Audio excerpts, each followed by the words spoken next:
Hello, welcome to my class Astrophysics. Today's topic is alpha particle scattering experiment, Rutherford models of an atom and its limitations. That means limitations of Rutherford atomic model.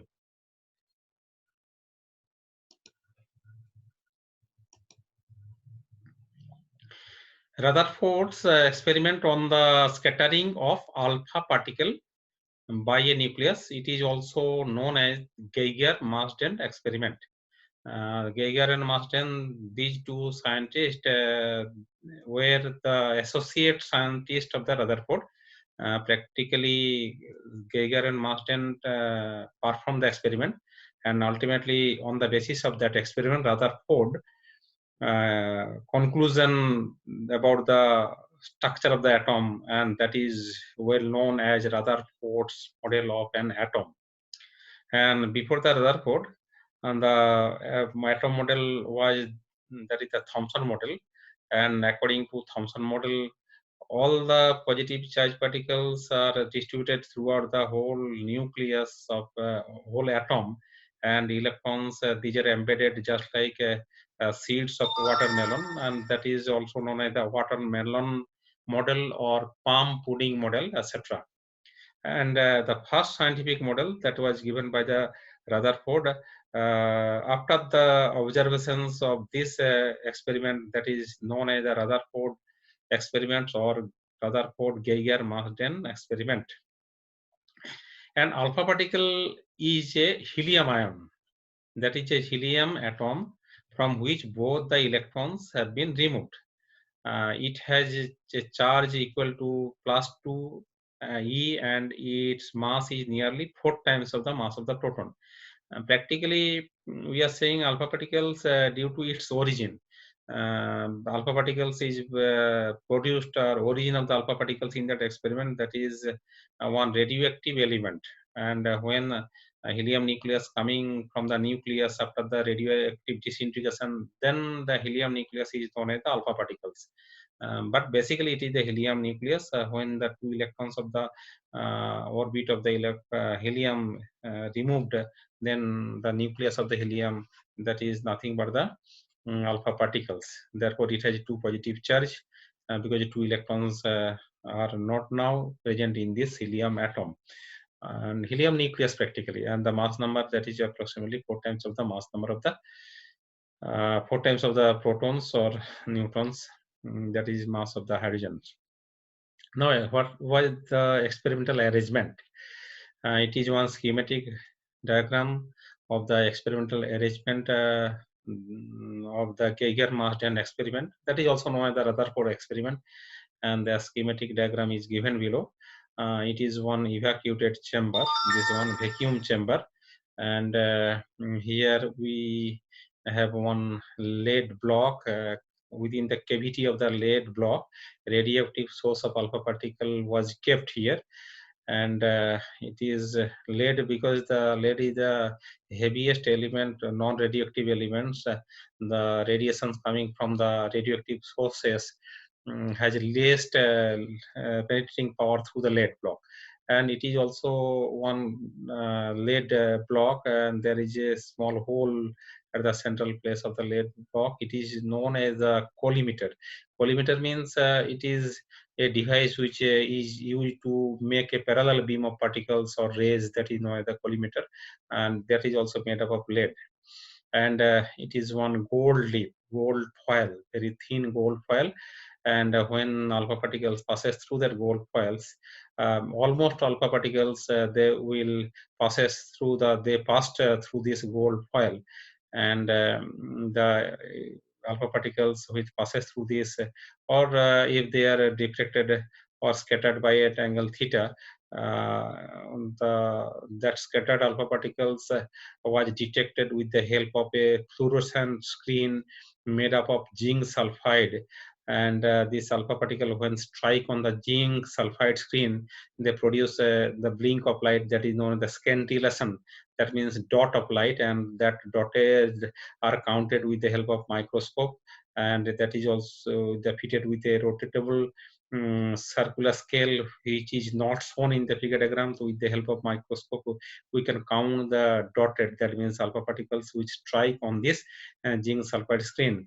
And it is a gold foil collimator alpha particle scattering experiment. These are the basic uh, parts or basic key elements of this experiment. And a radioactive source of alpha particle, uh, that is the bismuth. It is isotope of the bismuth 83 214. It was used in this experiment. This it is a source of alpha particles. It is one radioactive element, and from where alpha particles coming out, which was used enclosed in a thick lead block provided with a narrow opening. This is the narrow opening of this narrow opening. The alpha particles from this source are collimated. Collimated means making of the parallel beam of alpha particles, that is known as the collimated, and this device is known as the collimator. It is also made up of the lead. The alpha particles from this source are collimated into a narrow beam through a narrow slit. The beam is allowed to fall on a thin gold foil of thickness that is about 2.1 into 10 to the power minus 7 meter. It is very, very, very small, and it can be possible for gold-like elements because gold is very malleable metal, and the thickness of the gold foil that was used, it is about 2.1 into 10 to the power minus 7 meter. The alpha particles scattered in different directions are observed with the help of a rotatable detector, which consists a zinc sulfide screen, that is a one fluorescent metal. And when the alpha particles strike on the zinc sulfide scale, the scintillation, that means a dot of light, is produced. And a microscope which is used to observe the dot of the screen, zinc sulfide screen, where whenever an alpha particle strike the screen, it produces a teeny flash. Because zinc sulfide, it is one fluorescent material. Tiny flash or scintillation, that is known as scintillation, that is dot of light, which is viewed through the microscope. In this way, the number of alpha particles scattered at different angles can be counted, or it was counted by the Geiger and Marsden. The whole apparatus is enclosed in an evacuated chamber to avoid scattering of alpha particle by air molecules.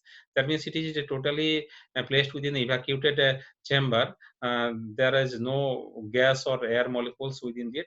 If, to avoid any type of collision with alpha particle to the other air molecules or other gaseous molecules. Now, what were the observations? Observations like this. Scattering angle, it is along the axis, we are taking the scattering angle, and that angle is 0 degree, 20 degree in degrees, and that is 120 degree, 140 degree. Number of the particles, be careful about the scaling. It is the 10, it is the 10 to the power 2, 10 to the power 3. In this way, it is plotted here, 10 to the power 7, 10 to the power 8, not linear, this one, which is 10, 100, 1000, 10,000, 1 lakh, etc., etc. In this way, it is plotted here. N theta, it is the number of particles scattered at that angle, particular angle theta. And it is the experimental data. That means experimental observations, when plotted, there was this type of observations, a graph drawn between the scattered angle theta and the number n theta. N theta means number of alpha particles scattered in that particular angle of the alpha particle scattered at that angle theta, for very large number of alpha particles. And obviously, it is not a single observations. Day after day and years after years, the observed, and they observe this type of observations for a large number of scattering of alpha particles. The above graph reveals the following fact. From the graph, we can obtain the following fact. Number one, most of alpha particles pass straight through gold foil or suffer only small deflections. Almost alpha particles, they passes through the gold foils, or very, very small amount of deflection taken place.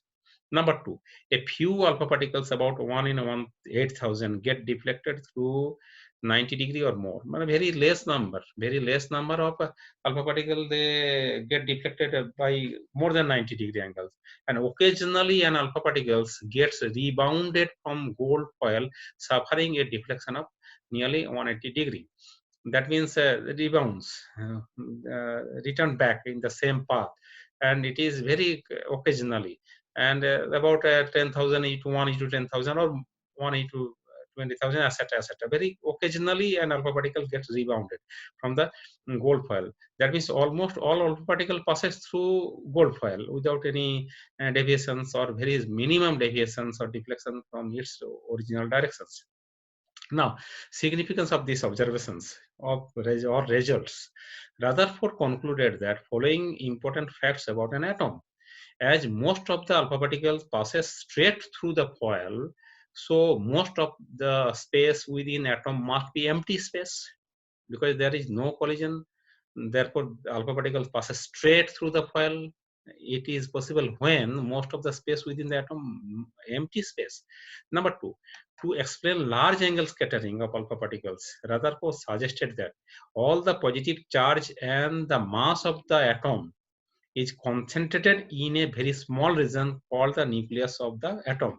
Practically, this nucleus term, it was introduced by the Rutherford, and just like a nucleus of a cell, body cell, or plant cell or animal cells, he also considered there is a nucleus of every atom, and all the positive charges and almost all the masses are concentrated at that place, that region, central region, that was called nucleus by the Rutherford. The nucleus is surrounded by a cloud of electrons whose total negative charge is equal to the total positive charge on the nucleus, so that the atom as a whole electrically neutral. That means we know that any atom is electrically neutral, but the electrons coming from the atoms in different experiments that was observed, therefore electrons also present within the nucleus, within the atom, and electrons are negatively charged particles, but as a whole the atom, it is an electrically neutral. And before the Rutherford model, the Rutherford conclusion, there was one model, that is a Thomson model. According to that model, the any atom that's just like a concrete spherical object, all the positive charge uniformly distributed throughout the whole atoms, and the electrons, they are embedded within the positive sphere. But from this observation, Rutherford concluded it is not so. All the positive charge and almost masses are concentrated at the central place of the atoms. Otherwise, alpha particles, it is a very energetic particles. It cannot be deflected by large angle if all the positive charge not concentrated at the central positions. Then how the any atom is electrically neutral? Then he said that the same amount of electrons, same number of or electrons revolving around the nucleus, the total amount of charge possessed by the electrons, that is equal to the total positive charge possessed by the nucleus. And according to that, this alpha particles which are directly moving toward the nucleus, they return back, and which are away from the nucleus, they suffering very less amount of deflections. The scattering of alpha particle is due to the Coulombic repulsion between the positively charged alpha particles and nuclei. An alpha particle like 1 or 1 dash in this figure diagram, like 1 and 1 dash passing through the atom at large distance from the nucleus, experience small repulsion and passes almost undeflected. But the alpha particles like 2 dash, this is when these alpha particles nearer to the nucleus, the original directions of the alpha particle that is closer to the nucleus, at that time, or the like a 3 dash which passes closer to the nucleus, experience large repulsive forces and hence scattered through large angles. Very rarely an alpha particle strike like 4 travels head on toward the nucleus. That means almost all places are empty places. Only nucleus, they are all positive charge concentrated here. According to the report, the alpha particles, that is also positively charged particles, the deflection taken place due to the electrostatic repulsive force.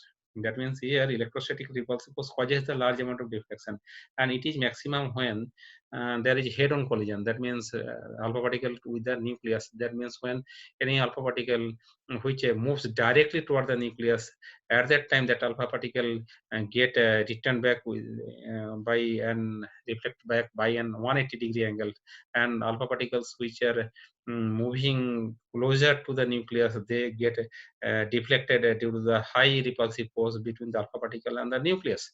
The strong repulsive force slows down the alpha particle particles which is finally stopped and then repel back along with the same path when the alpha particle direct move toward the nucleus. Now another term is the distance of closest approach estimated nucleus size. From the experimental fact, by calculation, theoretically, Rutherford calculated that what is the closest approach, and from that he predicted what will be the size, maximum size of the nucleus. The distance of closest approach or estimation of the nucleus size. Let us suppose an alpha particle of mass m and initial velocity v moves directly toward the center of the nucleus of the atom. As it approaches the positive nucleus, it experiences Coulombic repulsion, and its kinetic energy gets progressively converted into electrical energy, electrical potential energy. At a certain distance r0 from the nucleus, the alpha particle stops for a moment and then begins to retraces its path, and it is the scattered through an angle of 180 degree. The distance r0 is called the distance of closest approach. At this distance r0, the entire initial kinetic energy of the alpha particles get converted into electrostatic potential energy. And let us this figure diagram, let us consider here. This alpha particle, when it is far away from the nucleus, and the electrostatic repulsive force are not so large, but when it approaches toward the nucleus, there will be electrostatic repulsive force, and against that force it has to do some work, and therefore the kinetic energy of the alpha particle, which is the only energy when it is at very far away from the nucleus, that kinetic energy gradually converted into electrostatic potential energy, and when it comes closer to the nucleus, gradually kinetic energy converted into electrostatic potential energy, and at a particular distance, and at that distance the kinetic energy will be zero. Momentarily it will be at rest. At that time, total kinetic energy at this point, that will be converted into electrostatic potential energy, and that distance is r0, and it is the from the center of the nucleus, and it is known as the distance of closest approach. Obviously, distance of closest approach, that depends upon initial kinetic energy. If initial kinetic energy is more, the distance of closest approach will be less, because it can move further more toward the nucleus before coming at momentarily rest. And therefore, from this concept, we can calculate the value of R0.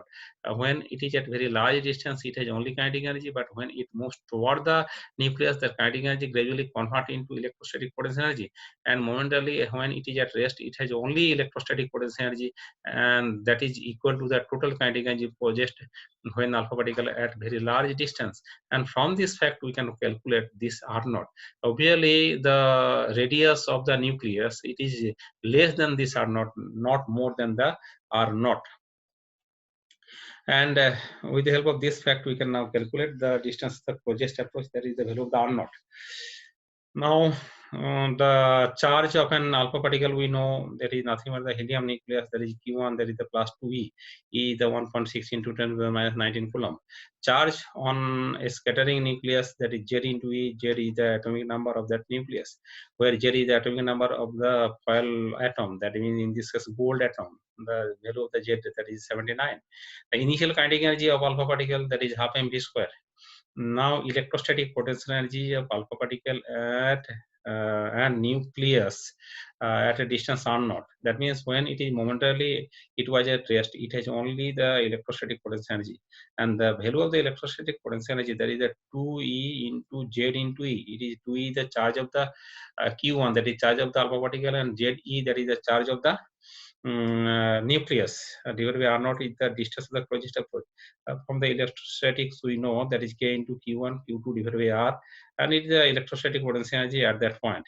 And momentarily when it is at rest nearer to the nucleus, that is at the distance of closest approach, and r0 is the distance of closest approach. Here the value of the k is the 1 by 4 pi epsilon naught, and we know it, and the value of the k, that is 9 into 10 to the power 9 Newton meter square per coulomb square. By conservation of energy, that is kinetic energy of the alpha particle, and we can say the kinetic energy when the alpha particle at very large distance, that is equal to the potential energy at a distance of the closest approach. Momentarily at that time it was at rest, and these two are equal. From this equation we can find out half mv square is equal to k into 2z square divided by r naught. Now r naught, that is the 2k is z square divided by k alpha particle, that means kinetic energy of alpha particle. That means with the help of this equation we can find out the closest distance of closest approach. Now clearly the radius of the nucleus must be smaller than the r naught, because it is the closest approach. The nucleus radius that must be less than the r naught.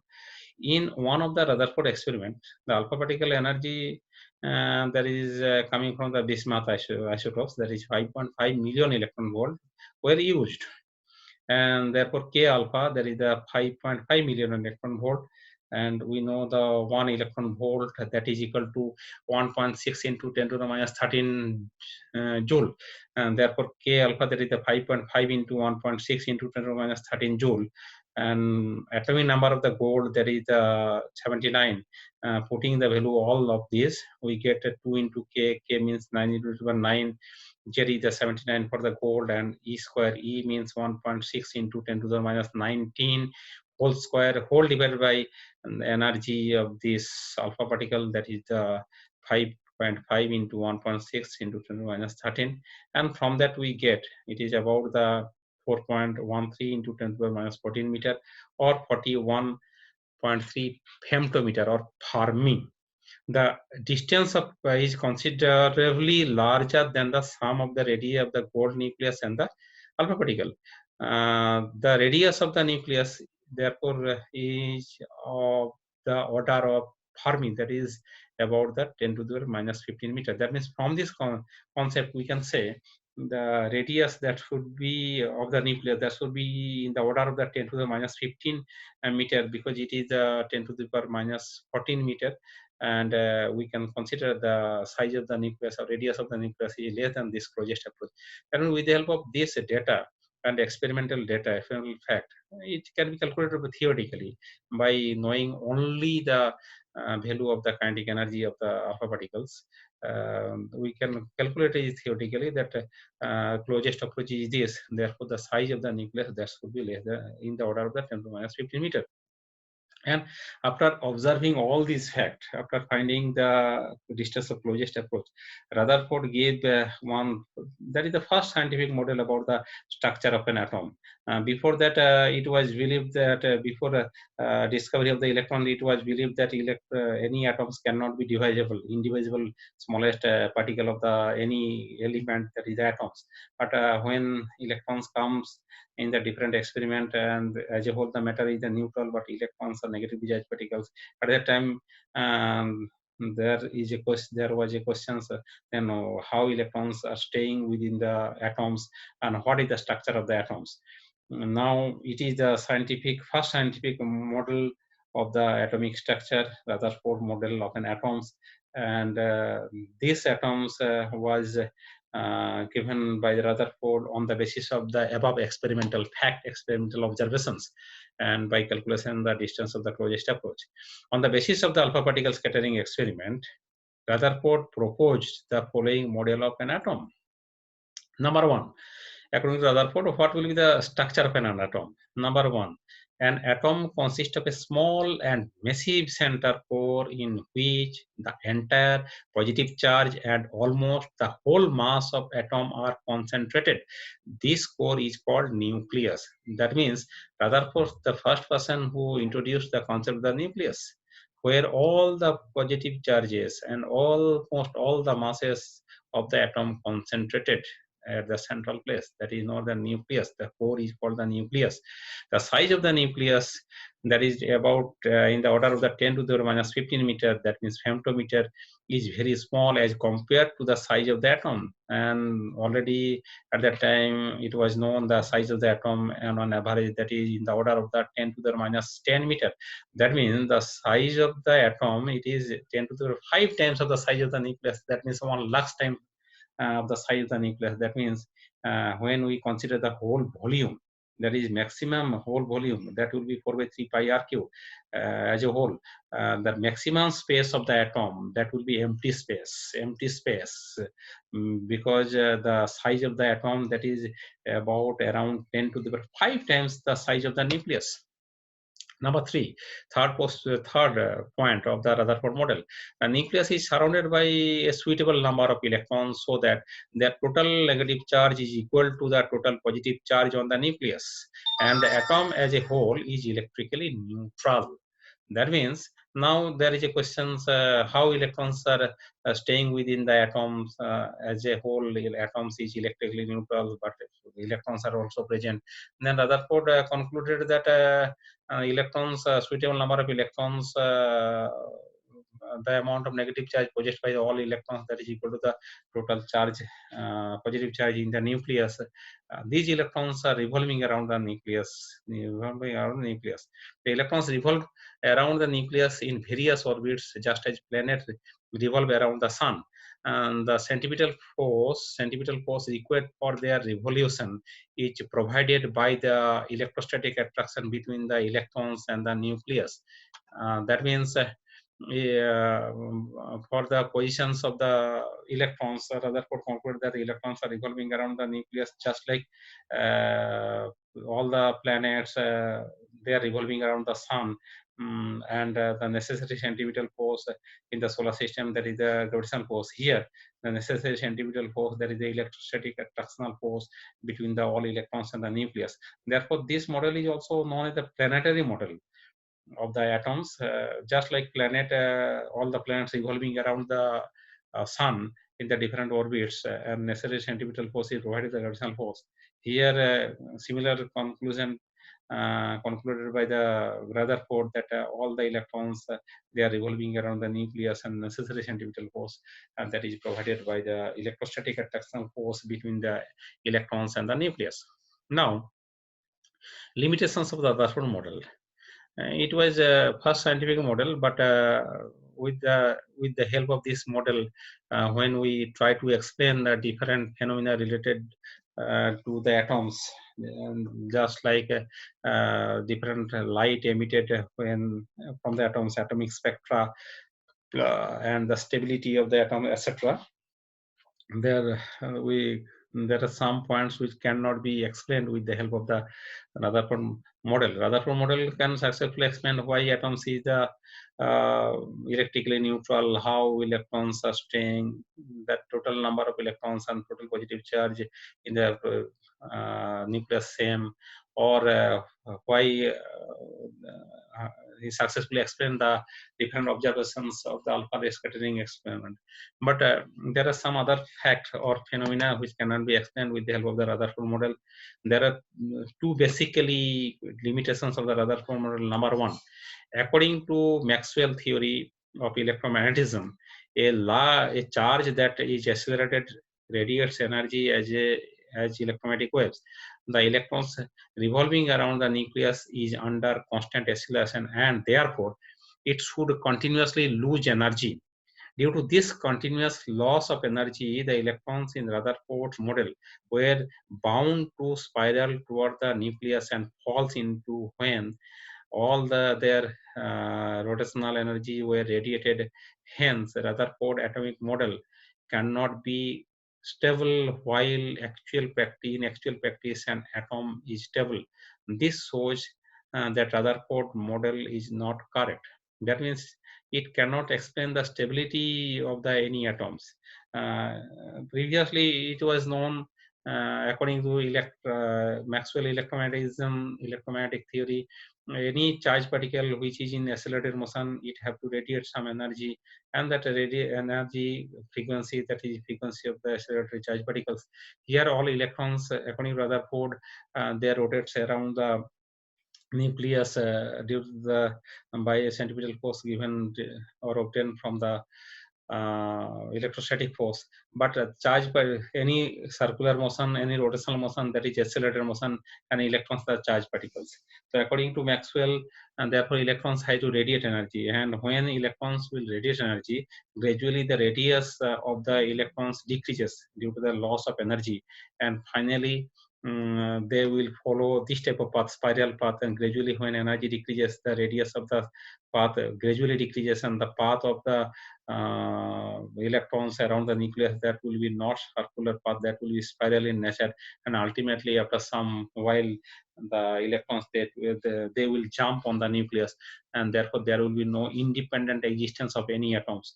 But in daily life we are observing the atoms are stable, but we can the stability of that atoms at that time cannot be explained with the help of the Rutherford model. uh, Another problem is limitations is during inward spiraling, the electron's angular frequency continuously increases. When it moves toward the center, radius decreases and frequency gradually increases. As a result, electrons will radiate electromagnetic waves of all frequencies. That is, the spectrum of these waves will be continuous in nature because there is continuous loss of energy. But this is contrary to observations. Experiments show that an atom emits line spectra, and each line corresponding to a particular frequency or wavelength, but the Rutherford model fails to explain the line spectra. Thus, the Rutherford model fails to account for the stability of atom, and it was also unable to explain the emission of the line spectra. The spectrum, according to Maxwell theory, when electrons they are revolving around the nucleus in circular path, they have to emit energy and radiations, and the frequency of that radiations will be frequency of that electrons. But when electrons they are moving in spiral path inward, the frequency gradually increases, and the different atoms electrons in the different atoms will be in the different state of or rotations, different frequencies. As a result, so many elements they will radiate different frequency as a whole. At that time the frequency obtained from that matter or atoms, the continuous spectrum, that means continuous spectrum means where all frequencies are present. But in actual practice, from an element we get line spectrum. Let us take some concept about the continuous spectrum and line spectrum. When light, high density hot materials, light coming from high density hot materials, and if we observe with the help of a diffraction grating, it is one device which is used to split up all the colors. The continuous spectrum means all the frequencies are present in the spectrum. It is not the continuous spectrum. But when we take a particular gas like hydrogen or any neon and helium gas, hot gas, light also emitted from the gas, but we only get some particular frequency, some particular colors, and these are the known as the line spectrum. Line spectrum means only some frequencies are present, not all the frequencies. And just like hydrogen atom, we can say continuous spectrum, and the hydrogen emission spectrum, when we take hydrogen gas at low pressure in a discharge tube and electric current passes through the hydrogen tube, light coming from, and that light is characteristics of the hydrogen, and that light is hydrogen emission spectrum. And the continuous spectrum, that means all colors present, but in when light coming from the hydrogen, we get only some frequency. These are known the line spectrum, and these are line spectrum. According to Rutherford, when electrons are revolving in the different orbit and their frequency gradually changes, therefore so many elements, so many atoms, so many electrons, they are revolving at the different frequencies. Therefore, we can obtain all the frequencies. That means light coming from that element, that will be continuous spectrum. But experimentally, it was not observed. We observed only few lines, that means only few lights, only few wavelength, and this cannot be explained with the help of the Rutherford experiment. The origin of the line spectrum, according to Rutherford, that should be continuous spectrum. And another the fact is there is a stability of the atoms. According, we cannot explain with the help of Rutherford model. And it is now end of this class, and in our next class we will further study uh, Bohr theory to overcome these limitations, how Bohr postulates, how Bohr gave the atomic model. Now it is the end of this today's class.